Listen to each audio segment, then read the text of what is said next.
ढाका में दीपू दास की दर्दनाक हत्या की तस्वीरें लोगों के जहन में हमेशा रहेंगी। भीड़ ने जो बर्बरता दिखाई थी वो इन तस्वीरों में साफ दिख रही थी। दीपू को पीट पीट कर मार डाला गया और फिर जला दिया गया।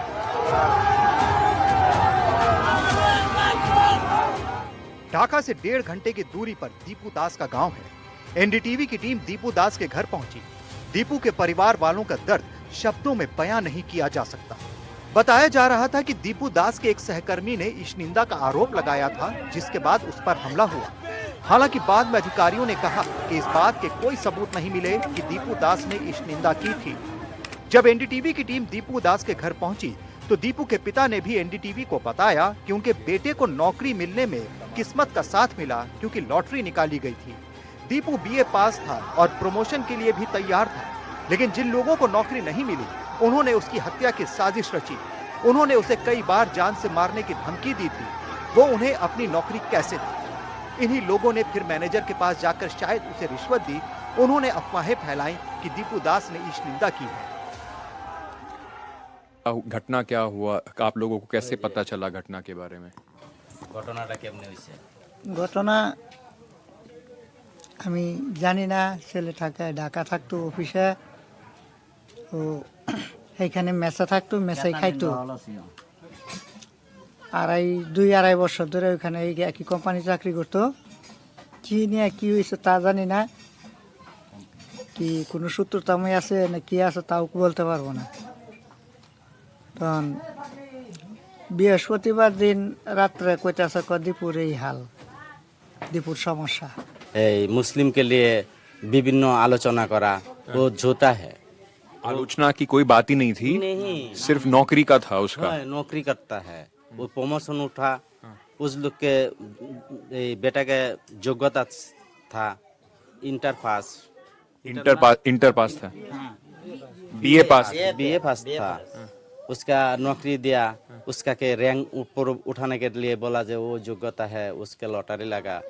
वो लोग घूस देके उसका के मैनेजर के बोला। दीपू दास के परिवार ने एनडीटीवी को ये भी बताया कि पुलिस वालों ने किसी तरह की कोई मदद नहीं की और भीड़ को देखकर पुलिस वहां से भाग गई। बहुत लोग है वहाँ पर जो पुलिस था उन्होंने रोकने का कोई कोशिश नहीं की। नहीं कोनो सहायता नहीं मिलेगा। ओकरा खातिर बेटा खातिर कोनो सहायता नहीं मिलेगा। बांग्लादेश में हम सारा विश्व के कहता नहीं। पुलिस वहाँ से भाग गया। पब्लिक देख के पुलिस भाग गया। बेटी ही है हमार नातनी। आपकी नातिन है? नातिन ही है। कर्जा बहुत फट जाता। कोनो जाते ससुर दामाद ना रह सके ये वयस में, ये बोली हम की। दीपू दास के भाई ने एनडीटीवी को बताया कि उसे फोन आया कि कुछ लोगों ने उसके भाई को मार डाला है। বলছিল আমার ভাইয়ের বন্ধু বলছিল হিমেল, তারপরে আমরা শুনছি যে আমার ভাই এই ঘটনার পরিস্থিতি হয়েছে। भीड़ की इस पूरी बर्बरता की कहानी एनडीटीवी के सामने चश्मदीद ने बताई। चश्मदीद ने बताया कि दीपू दास को बेरहमी से पीटा गया, उसके चेहरे और सीने पर हमले किए और उसके शव को कम से कम 1 किलोमीटर तक घसीटकर एक पेड़ से लटका दिया और आग भी लगा दी।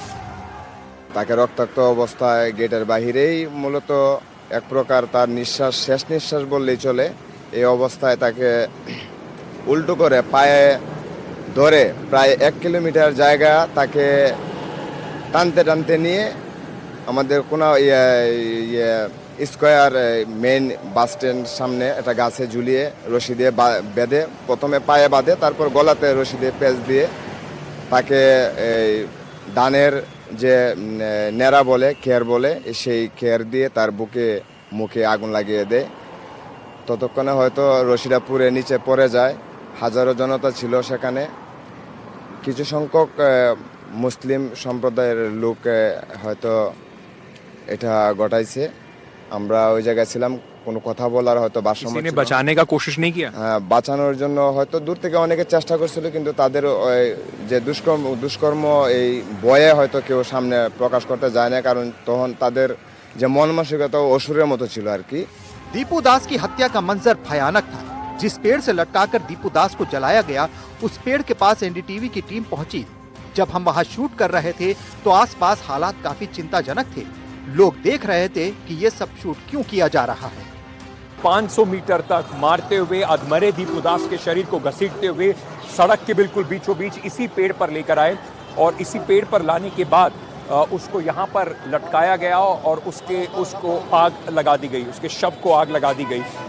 बुरी तरीके से यहाँ पर उसके जो मारा गया था, उसके बाद वो अधमरी हालत में यहाँ पहुँचा। उसके जो फैक्ट्री के मैनेजमेंट था, उन्होंने गेट के बाहर उसके अधमरी हालत में उसको ले जाने दिया और उसके बाद दीपू दास के साथ जो हुआ वो एक बिल्कुल भयावह बांग्लादेश की अब सच्चाई बन गई है। इस वक्त मैं जो आपको दिखा रहा हूँ ये वही पेड़ है और इस पेड़ के ऊपर अभी भी जली हुई कुछ पत्तियाँ दिखाई पड़ जाएंगी और हमें भी यहाँ से जल्दी निकलना होगा क्योंकि बहुत सारे लोग यहाँ पर आके सिर्फ इस बात के लिए ही खड़े हुए हैं कि यहाँ पर क्या बातचीत हो रही है, हम यहाँ क्यों शूट कर रहे हैं। इस पेड़, ये जो अब पेड़ है, ये पेड़ अब उस बात की निशानी बन चुका है कि बांग्लादेश में इस वक्त हालात किस तरफ जा रहे हैं।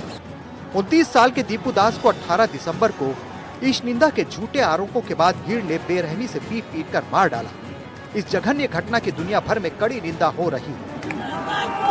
ढाका से अंकित त्यागी, एनडीटीवी इंडिया। 18 दिसंबर को जब बांग्लादेश में हिंसा भड़की तो उपद्रवियों ने वहां के सबसे मशहूर अखबार द डेली स्टार पर भी निशाना बनाया। वहां जमकर तोड़फोड़ की, वहां के कर्मचारियों को बंधक बना लिया गया। हमारे सहयोगी अंकित त्यागी वहां पर भी गए और वहां के मौजूदा हाल को जाना।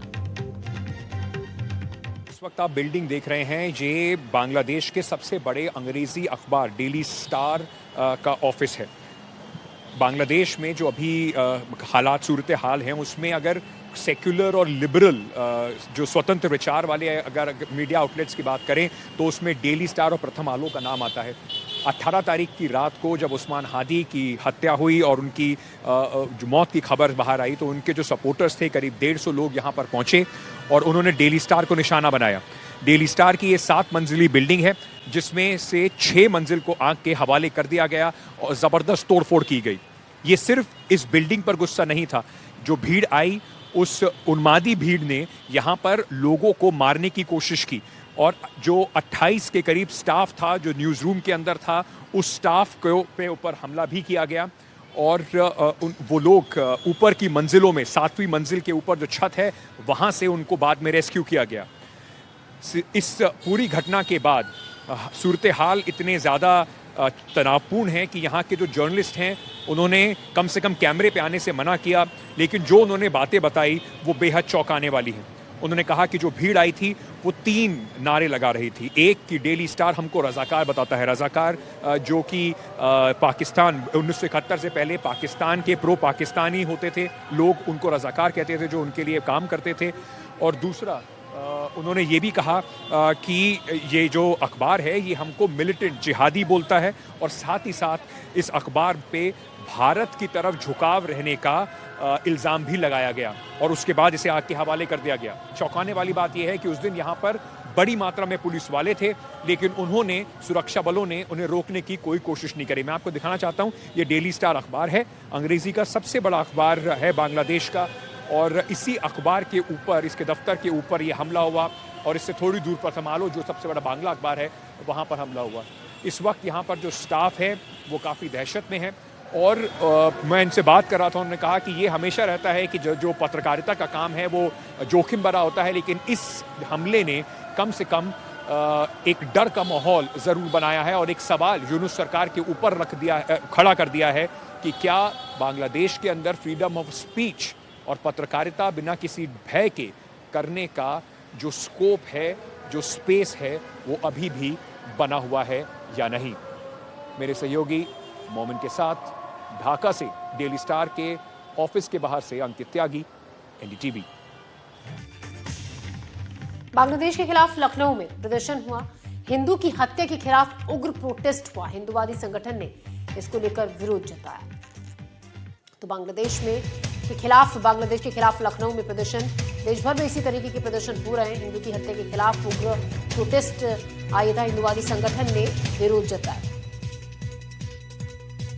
हिंदू की हत्या के खिलाफ ये प्रोटेस्ट था, हिंदुवादी संगठन ने विरोध जताया। लखनऊ में बांग्लादेश सरकार के खिलाफ ये प्रदर्शन देखने को मिला। बांग्लादेश में हिंदुओं के खिलाफ हो रही जाति को लेकर लखनऊ में हिंदुवादी संगठन सड़कों पर उतरे हैं। हाथों में पोस्टर है, बांग्लादेश सरकार मुर्दाबाद, बांग्लादेश के खिलाफ पूरी मुहिम है और पोस्टर है हिंदू रक्षा सेवा संस्थान। नारा लगा रहे बांग्लादेशियों भारत छोड़ो, क्योंकि लखनऊ में उत्तर प्रदेश में तमाम बांग्लादेशी रोहिंग्या रहते हैं। मुख्यमंत्री योगी आदित्यनाथ ने अपील की हुई है, इस अपील के बीच में कार्रवाई हो रही है, लेकिन जो घटना बांग्लादेश में हिंदुओं के खिलाफ हुई है उसको लेकर विरोध में उतरे हैं। क्या अपील है आपकी, बताइए। मैं सर्वप्रथम सचिन शुक्ला, हिंदू सुरक्षा सेवा संघ, सिद्धपीठ हनुमानगढ़ी अयोध्या पूज्य महंत श्री राजूदास जी महाराज के आह्वान पर, दिशा निर्देश पर देश के समस्त सनातनियों को एक संदेश देता हूं। जिस प्रकार भारत के बाहर तमाम हिंदुओं भाइयों को खींच करके, पीट करके, जला करके क्रूरता पूर्वक उनकी हत्या की जा रही है, मैं आज देश के तमाम हिंदूवादी संगठन और सनातनियों को एक आह्वान करना चाहता हूँ। यही समय है। लखनऊ में क्या अपील है आपकी? लखनऊ में बांग्ला आप बात आ रहे थे। लखनऊ आपके चैनल के माध्यम से मैं लखनऊ जिला शासन और प्रशासन को करबद्ध निवेदन और चेतावनी देता हूँ, यदि एक हफ्ते के अंदर लखनऊ की धरती से एक घुसपैठा रोहिंग्या मुसलमान बांग्लादेशी बाहर नहीं किया गया तो हम हिंदू सुरक्षा सेवा संघ के समस्त सनातनी शेर फील्ड पर उतरेंगे और मिल गया तो मारेंगे। मैं अभी अपने सनातनी और संगठन के वादियों के भाइयों के साथ पैदल यात्रा करके लखनऊ मेयर को जा करके अपने बिंदुओं को रखूंगा और उनसे करबद्ध निवेदन भी करूंगा कि माननीय आप इस कार्रवाई, इस संज्ञान मुद्दे पर कार्रवाई करें।